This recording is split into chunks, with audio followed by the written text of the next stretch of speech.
নমস্কার, মিরাকেল নরেন এবং শোভনাথ চ্যানেলে আপনাদের স্বাগত।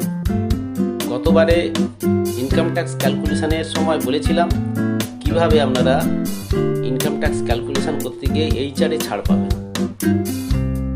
এই সেকশনটা রয়েছে 10-13 ধরুন কারুর বেসিক 55,000 এবং সে ডিএ পায় 5,000, তাহলে টোটাল তার স্যালারি হচ্ছে 60,000। আর ওই ব্যক্তি হাউস রেন্ট হিসেবে ড্র করেন 9,000, তাহলে অ্যাকচুয়াল তিনি হাউস রেন্ট অ্যালাউন্স হিসেবে রিসিভ করছে 9,000। 50% অফ স্যালারি, তো 50% অফ স্যালারি বলতে এখানে মেট্রো সিটিতে যারা থাকে তারা 50%, তাহলে স্যালারি হচ্ছে 60,000-এর 50% 30,000 টাকা।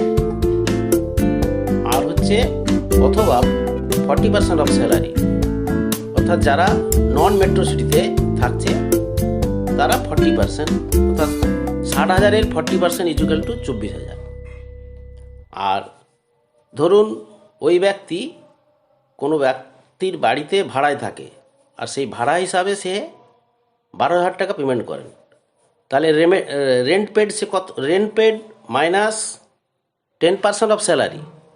এক্ষেত্রে 10% অফ স্যালারি বলতে স্যালারি যদি আমরা ধরুন ওই ব্যক্তির স্যালারি ড্র করছে 60,000, তার 10% 6,000, তাহলে রেন্ট পেড করছে কত না 12,000 মাইনাস 6,000, তাহলে ইজুগাল টু 6,000। তাহলে প্রতি মাসে ওই ব্যক্তি ছাড় পাবে কত না 6,000। তাহলে এই যে 3টে পয়েন্ট রয়েছে, এই 3টে পয়েন্টের মধ্যে যেটা লোয়েস্ট হবে সেটাই সে ছাড় পাবে। তাহলে 1 নম্বর পয়েন্টে 9,000, 2 নম্বর পয়েন্টে রয়েছে 30,000, আর 3 নম্বর পয়েন্টে রয়েছে 6,000। তাহলে লোয়েস্ট হচ্ছে 6,000। তাহলে প্রতি মাসে সে 6,000 টাকা ক্লেম করতে পারবে। তাহলে 12 মাসে সে টোটাল ক্লেম করবে 12×6 72,000। ব্যাপারটা বোঝাতে পারলাম। আশা করি আপনারা বিষয়টা খুব ক্লিয়ারলি বুঝতে পেরেছেন। ধন্যবাদ।